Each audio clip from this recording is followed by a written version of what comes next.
Come closer. Okay, so I have a student here in high school asking me, just want to explore the culture of Buddhism. But here we have our one and only historical Gautama Buddha. First name Siddhartha, last name Gautama. He was human like us. He was born, raised, achieved enlightenment, and subsequently died here in India, here on Earth. So, starting off, he was a prince. He was a son of a king, King Suddhodana, and his dad pretty much shielded him from things that was not pleasant out in the world. So we got fences around here. Just imagine really great walls. The king had different areas inside the palace for like different seasons of the year. That's how good he's got it. He had females. He was partying, lots of food, lots of worldly luxuries. And then one day he was just like, I wonder what's on the other side of the wall. So him and his charioteer got out with the horses, and he saw the three sights: a sick man, a dying man, and a dead man. Actually, four sights, and then a holy man. So the four sights that he saw.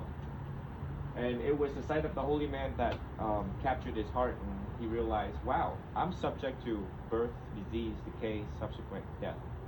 So at age 29, he cut off his hair and donned the saffron robes and was on a quest for enlightenment. He wanted to transcend his suffering. And so he practiced for 6 years. However, within those 6 years, it was rough because he was trying to go into austere practices. He wasn't practicing right. He was with different teachers. He got really skinny to the point where he could touch his spine with his finger. Yeah, really, really, really, really skinny. He was hanging on by a branch near the river, and you see the river here. And a woman saved him, and she says, "Hey, how's it going? You look like you need some rice porridge because you're really skinny." And he took it, and he had enough strength.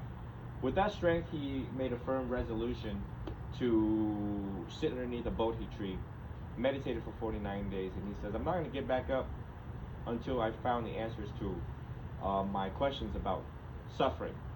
And that he did. Within 49 days, he sat, meditated, and realized the Four Noble Truths, which is the truth that, so for Gen Zs and Alpha, which is all here, the Four Noble Truths is, number one, life sucks. And life sucks because we're subject to birth, old age, disease, decay, and death. That's undeniable truth. That's why it's called the Four Noble Truths. And the second noble truth is, life sucks because you want stuff. And people, we've seen people kill over $5. So people fight over the stupidest things ever. Excessive desire causes suffering. That would be boyfriend, girlfriend, drugs, alcohol, wanting to cheat on the test. So, I gotta mess with Gen Zs and Alphas out there. They all do it.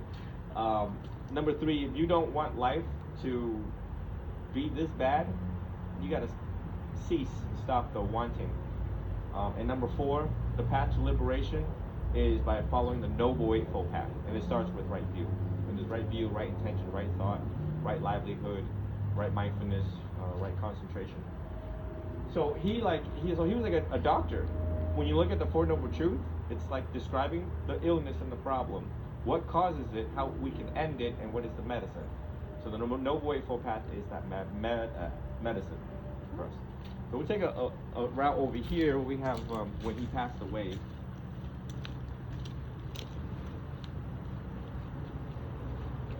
The other monastery, my Vietnamese monastery, is more comprehensive in statues because they're like different sceneries of his life. Here it's a little smaller, so we only have him sitting trying to achieve enlightenment, and then when he passed away.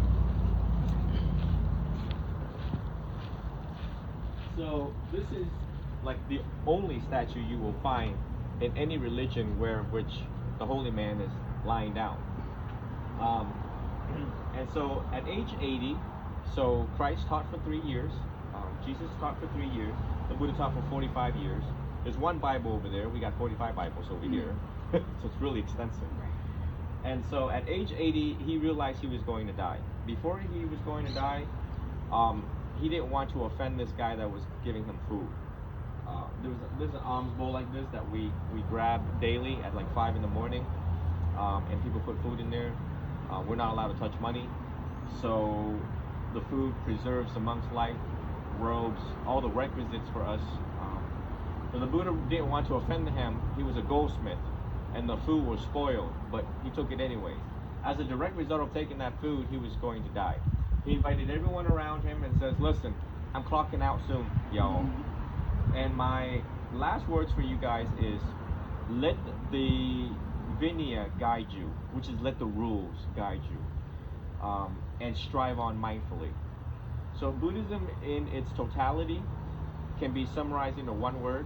You know, you don't have to memorize all 84,000 teachings or 45 Bibles. It's summarized in one word, that is mindfulness. So be mindful when you're walking, be mindful when you're talking, be mindful of your thoughts. That right there alone solves a lot of problems. Kids your age, they like live in their head, you know, and you're like looking at them, you're like, hello? What do you mean? Speak? You know, how does that make you feel? So to live in their head, and by being mindful of our thoughts, our speech, and our actions, we can reduce a lot of unnecessary harm that we're causing to other people. But just look at how people break up in your school, or how, you know, like the mind's already tripping, you know? So the Buddha just taught how to be mindful of when your mind is tripping, and not to touch drugs, alcohol, or intoxicating substance, because well, if your mind's already tripping, why would you put more stuff in it to make it trip even more? The depth and just the complications of the trains of thoughts. So in essence, Buddhism is the scientific study of the mind. That's it. It's the path to peace. We don't discriminate anyone for color, religion, sexual orientation. We chilling. So Buddhism can be described as the religion and way of life that I'm just chilling. Yeah. Awesome. Any questions that you have so far? So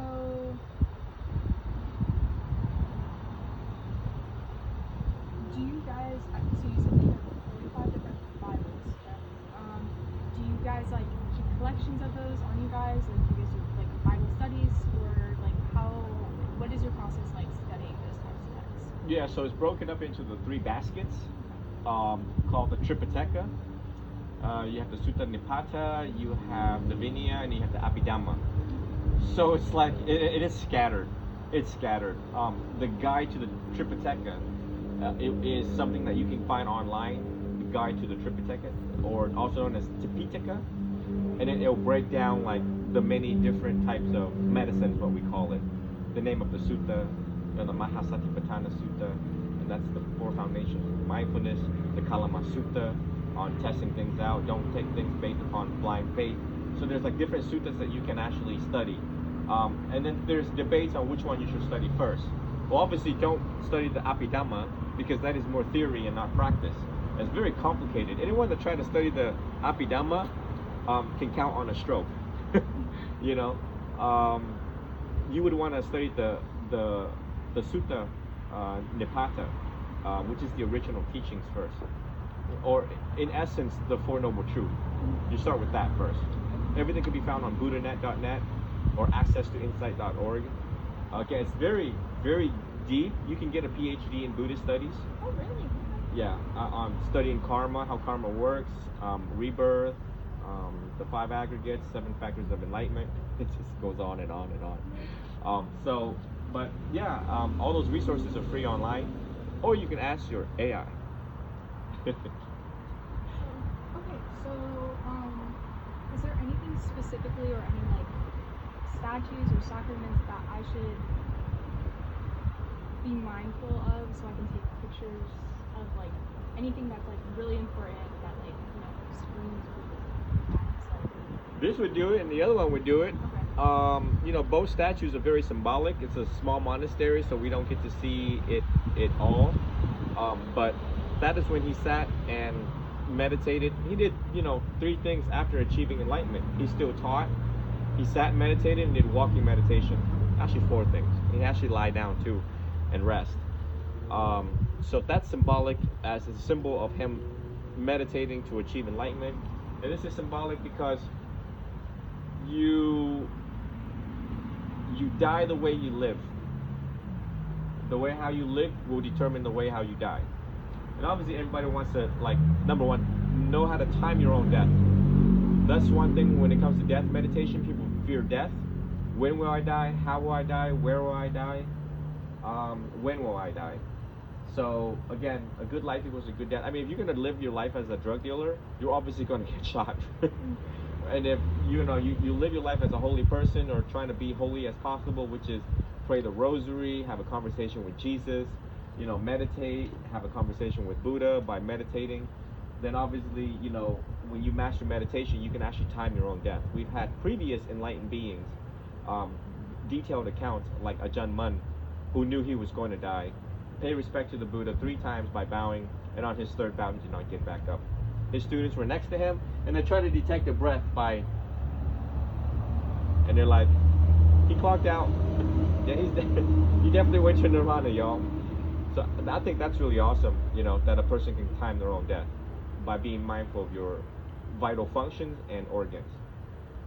But yeah, these 2 statues, unfortunately, is the only 2 statues here, but very symbolic. We can take pictures wherever. Alright, and then just a quick question. Why is there Advil? Oh, okay. So in the 4 requisites for monks, robes one of them, food's one of them, shelter, and then we have, and Advil should pay me money for boosting them. Advil, which is medicine. Those are the 4 things that we only need to survive as a monk. No extra. We don't gotta be all extra. Because less is more in Buddhism, and basically all and I can't ask you anything except a cup of water. I cannot ask you for money or a ride or anything else. So yeah, that's why it's up here. I didn't even catch it. Yeah. Yeah, so people can offer that, when they come to put food here, especially in Sri Lanka, Vietnam, they offer a lot. Okay, yeah. So you pretty much take offerings and We take donations. donations? Right. Okay. It is within the intelligence of people to realize what we need and why we need it, and then by giving more and taking less, that is central to our practice. No different than what Christ said, which is, if you want to follow me, so give everything to the poor and then follow me. Right. Yeah, you just rejoice on the memory of giving, and you realize that, wow, by giving more, taking less, I've helped so many.